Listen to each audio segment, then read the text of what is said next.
ഏകദേശം പ്രതീക്ഷ പോലെ തന്നെ ചാമ്പ്യൻസ് ട്രോഫിക്കുള്ള ഇന്ത്യൻ ടീമിനെ പ്രഖ്യാപിച്ചു.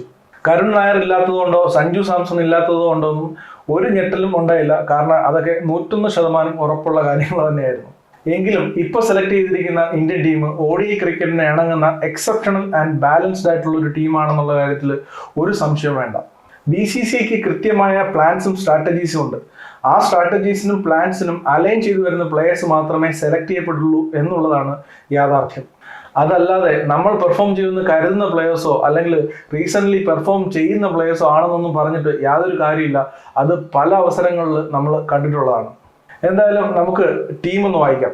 Rohit Sharma captain, Shubman Gill vice captain, Virat Kohli, Shreyas Iyer, KL Rahul wicket keeper, Rishabh Pant wicket keeper, Hardik Pandya, Ravindra Jadeja, Axar Patel, Kuldeep Yadav, Washington Sundar, Jasprit Bumrah, Mohammed Shami, Arshdeep Singh, Yashasvi Jaiswal. ഇന്നാളെ എടുത്തില്ല അല്ലെങ്കിൽ ഇന്നാളെ എടുത്തു എന്നുള്ള ചർച്ചകളൊക്കെ മാറ്റിവെച്ചിട്ട് ഈ ടീമിലേക്ക് നോക്കിയാൽ ഇതൊരു പെർഫെക്റ്റ് ടീമാണ്, ഇല്ലെങ്കിൽ ഒരു ബാലൻസ്ഡ് ടീമാണെന്ന് നമുക്ക് കാണാൻ പറ്റും. 5 ടോപ്പ് ക്ലാസ് ക്വാളിറ്റി ബാറ്റ്സ്മാൻമാരാണ് ടോപ്പ് 5 ഉള്ളത്. പിന്നെ ഒരു ഫാസ്റ്റ് ബോളിംഗ് ഓൾറൗണ്ടർ, ഒരു സ്പിൻ ബോളിംഗ് ഓൾറൗണ്ടർ, ഒരു മിസ്റ്ററി സ്പിന്നർ, എക്സെപ്ഷണൽ ആയിട്ടുള്ള 3 പേസ് ബോളർമാർ, അതിലൊരാൾ left hander. This definitely look like a title winning team combination in papers. ഇതൊക്കെ ആണെങ്കിലും ഇന്ത്യ ഗോട്ട് പ്രോബ്ലംസ്. വിരാട് കോഹ്ലിയുടെയും രോഹിത് ശർമ്മയുടെയും ഫോമാണ് അതിൽ ഏറ്റവും പ്രധാനം. അതുപോലെ തന്നെ ഗില്ലിന്റെ റീസെന്റ് ഫോം, പന്തിന്റെ വൈറ്റ് ബോൾ ഫോം, ഇന്റർനാഷണൽ ക്രിക്കറ്റിൽ നിന്ന് 1.5 വർഷത്തിന് ശേഷം തിരിച്ചു വരുന്ന മുഹമ്മദ് ഷമി, അതുപോലെ തന്നെ പരിക്കിൽ നിന്ന് തിരിച്ചു വരുന്ന ജസ്പ്രീത് ബുംറ, കുൽദീപ് യാദവ്. പക്ഷേ ഇന്ത്യയുടെ മുന്നിൽ സമയമുണ്ട്. ഇപ്പോൾ ഒരു 5 T20 മാച്ച് വരുന്നുണ്ട്, അതിനുശേഷം 3 ODI മാച്ച് വരുന്നുണ്ട്. ടീം സെറ്റ് ആവാനും അതുപോലെ തന്നെ ബാറ്റ്സ്മാൻമാർക്ക് ഫോമിലേക്ക് തിരിച്ചെത്താനും ഒക്കെ ഉള്ളൊരു അവസരമാണ് ഈ വരുന്ന ഇംഗ്ലണ്ട് സീരീസ്. പിന്നെ ഈ ടീമിൽ എനിക്ക് ആകെ തോന്നിയ ഒരു പോരായ്മ എന്താണെന്ന് വെച്ചാൽ 4 സ്പിന്നേഴ്സിനെ കളിപ്പിക്കുന്നതാണ്. അക്സർ പട്ടേൽ, ജഡേജ, കുൽദീപ് യാദവ്, അതുപോലെ തന്നെ വാഷിംഗ്ടൺ സുന്ദർ. അക്സർ പട്ടേലും ജഡേജയും ഒരേപോലുള്ള ബോളേഴ്സാണ്. അപ്പോൾ അവരിൽ ഒരാളെ ഒഴിവാക്കിയിരുന്നുണ്ടെങ്കിൽ ഒരു പേസ് ബോളറിനെ കൂടി ഉൾപ്പെടുത്താമായിരുന്നു. അങ്ങനെ ആയിരുന്നു എന്നുണ്ടെങ്കിൽ പരിക്കിന്റെ കൺസേൺസ് ഉള്ള ജസ്പ്രീത് ബുംറയ്ക്കോ അല്ലെങ്കിൽ ഇന്റർനാഷണൽ ക്രിക്കറ്റിൽ നിന്ന് ഒരു വലിയ ഗ്യാപ്പ് എടുത്തിട്ട് തിരിച്ചു വരുന്ന ഷമിക്കോ എന്തെങ്കിലും ഒരു ഇഷ്യൂസ് വരുവാണെന്നുണ്ടെങ്കിൽ ഒരു ബാക്കപ്പ് ആയിട്ട് ഒരു പേസ് ബോളർ ഉറപ്പായിട്ടും ഉണ്ടായേനെ. അത് കുറച്ചും കൂടെ ഹെൽപ്ഫുൾ ആയേനെന്ന് എനിക്ക് തോന്നുന്നു. ഇനി സഞ്ജു സാംസണിലേക്ക് വരുവാണെങ്കിൽ സഞ്ജു സാംസൺ ഇന്ത്യയുടെ ODI സെറ്റപ്പിലേക്ക് വരാൻ ചാൻസ് ഇല്ല എന്നുള്ളത് നമ്മൾ ഇതിനെപ്പറ്റിയുള്ള പ്രോബബിൾ ഇന്ത്യൻ ടീമിന്റെ വീഡിയോയിൽ തന്നെ ഡിസ്കസ് ചെയ്തതാണ്. കാരണം വേറൊന്നുമല്ല, സഞ്ജു സാംസന്റെ ബാറ്റിംഗ് പൊസിഷനാണ്. ഇന്ത്യക്ക് ഓപ്പണിംഗ് സ്ലോട്ടിലേക്ക് ഇപ്പോൾ ആളെ ആവശ്യമില്ല. ഇപ്പോൾ ജയ്സ്വാൾ ഉണ്ട്, ഗില്ലുണ്ട്, രോഹിത് ശർമ്മയുണ്ട്. സഞ്ജു സാംസൺ പെർഫോം ചെയ്തത് ഓപ്പണിംഗ് സ്ലോട്ടിലാണ്. അതുപോലെ തന്നെ മിഡിൽ ഓർഡറിൽ സഞ്ജു സാംസൺ കളിച്ചപ്പോഴെല്ലാം അത്ര പെർഫോം ചെയ്തിട്ടില്ല. ഇനി സഞ്ജു സാംസന്റെ ഒരു സെഞ്ചുറി, ODI സെഞ്ചുറി, ഏറ്റവും അവസാനത്തെ ODIയിൽ സഞ്ജു സാംസൺ അടിച്ച് സെഞ്ചുറി എടുക്കുകയാണെങ്കിൽ അത് 2023 ഡിസംബറിലാണ്. അപ്പോൾ അത് കഴിഞ്ഞിട്ട് ഇപ്പോൾ ഏകദേശം 1 വർഷം കഴിഞ്ഞു.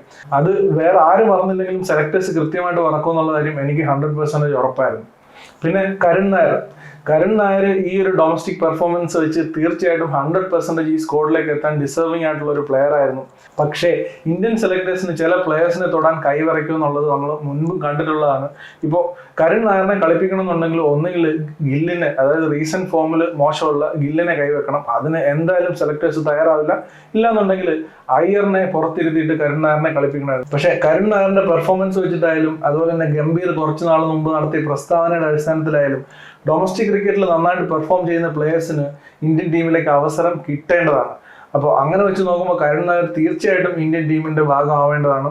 അയ്യറിനെ മാറ്റിയിട്ടായാലും ഗില്ലിനെ മാറ്റിയിട്ടാണെങ്കിലും കരുൺ നായർ തീർച്ചയായിട്ടും ഇന്ത്യൻ ടീമിൽ കളിക്കേണ്ടതായിരുന്നു. പക്ഷേ ഗില്ല് ഒരു മോശം പ്ലെയർ അല്ല, അയ്യർ ഒരു മോശം പ്ലെയർ അല്ല. പക്ഷെ പ്രശ്നം അതൊന്നും അല്ല. യങ്സ്റ്റേഴ്സിന് അല്ലെങ്കിൽ ഡൊമസ്റ്റിക് ക്രിക്കറ്റ് കളിക്കുന്ന ബാക്കിയുള്ള പ്ലേയേഴ്സിന് BCCI കൊടുക്കുന്ന മെസ്സേജ് എന്താണെന്നുള്ളതാണ് ഇതിൽ പ്രശ്നം. അവരിനി എത്ര പെർഫോം ചെയ്താലും certain പ്ലേയേഴ്സ് ഇന്ത്യൻ ടീമിൽ സ്ഥാനം ഉറപ്പിച്ചിട്ടുണ്ടെങ്കിൽ അവർ അവിടെ നിന്ന് അനങ്ങില്ല. നിങ്ങളിനി എത്ര പെർഫോം ചെയ്താലും, എത്ര റൺ അടിച്ചു വെച്ചാലും, എത്ര ആവറേജ് ഉണ്ടെങ്കിലും, എത്ര സ്ട്രൈക്ക് റേറ്റ് ഉണ്ടെങ്കിലും നിങ്ങൾക്ക് ഇന്ത്യൻ ടീമിൽ അവരെ ഇളക്കിയിട്ട ഒരു സ്ഥാനം നിങ്ങൾ മോഹിക്കണ്ട എന്നുള്ള ഒരു മെസ്സേജ് ആണോ ഇന്ത്യൻ സെലക്ടേഴ്സ് കൊടുക്കുന്നത് എന്നുള്ളൊരു ഡൗട്ട് എനിക്കുണ്ട്. മുഹമ്മദ് സിറാജിന്റെ എമിഷൻ എനിക്ക് വളരെ നോർമലായിട്ടാണ് തോന്നിയത്. അത് അനിവാര്യമായ കാര്യം തന്നെയായിരുന്നു. പിന്നെ അർഷ്ദീപ് സിംഗ് എന്ന് പറഞ്ഞ 2020 കളിച്ച് നല്ല എക്സ്പീരിയൻസ് ഉള്ള ഒരു ബോളറാണ്. പോരാത്തതിന് ലെഫ്റ്റ് ഹാൻഡറാണ്. വേറൊരു ഡയമെൻഷൻ ഇന്ത്യൻ ബോളിങ്ങിന് കൊണ്ടുവരാൻ പറ്റുന്ന ഒരു ബോളറാണ്, പ്രത്യേകിച്ച് ലെഫ്റ്റ് ഹാൻഡർ ആയതുകൊണ്ട് തന്നെ. അതുകൊണ്ട് സിറാജിന്റെ ഒരു വൈറ്റ് ബോൾ പെർഫോമൻസോ റീസെന്റ് പെർഫോമൻസോ ഒന്ന് നോക്കി കഴിഞ്ഞാൽ സിറാജ് ഡിസർവിങ് അല്ല എന്ന് തന്നെയാണ് എൻ്റെ അഭിപ്രായം. അതുകൊണ്ട് എനിക്ക് അതിനകത്ത് വലിയ അത്ഭുതമൊന്നും തോന്നിയില്ല. സോ സഞ്ജു സാംസൺ ഇല്ലാത്തതും അതുപോലെ തന്നെ കരുൺ നായറിനെ സെലക്ട് ചെയ്യാത്തതും ഒക്കെ ആയിട്ട് വിവാദങ്ങൾ കൊഴുക്കുമ്പോഴും ഇന്ത്യ ഈ സെലക്ട് ചെയ്തിരിക്കുന്ന ടീം നല്ല ക്വാളിറ്റി ഉള്ള ബാലൻസ്ഡ് ആയിട്ടുള്ള ഒരു ടൈറ്റിൽ എടുക്കാൻ കേപ്പബിലിറ്റി ഉള്ള ഒരു ടീമാണെന്നുള്ളതാണ് ശരിക്കും വാസ്തവം. അപ്പോൾ ഈ സെലക്ട് ചെയ്യപ്പെട്ട പ്ലെയേഴ്സ് എല്ലാം പെർഫോം ചെയ്യുകയാണെന്നുണ്ടെങ്കിൽ, ഫോമിലേക്ക് എത്തുകയാണെന്നുണ്ടെങ്കിൽ, അതുപോലെ തന്നെ അവസരത്തിനൊത്ത് ഉയരുകയാണെന്നുണ്ടെങ്കിൽ ഇന്ത്യക്ക് തീർച്ചയായിട്ടും ടൈറ്റിൽ എടുക്കാൻ പറ്റിയ ഒരു സ്ക്വാഡ് തന്നെയാണ് സെലക്ട് ചെയ്തിരിക്കുന്നത്. അപ്പോൾ മറ്റൊരു വീഡിയോയിൽ വീണ്ടും കാണുന്നിടം വരെ ബൈ.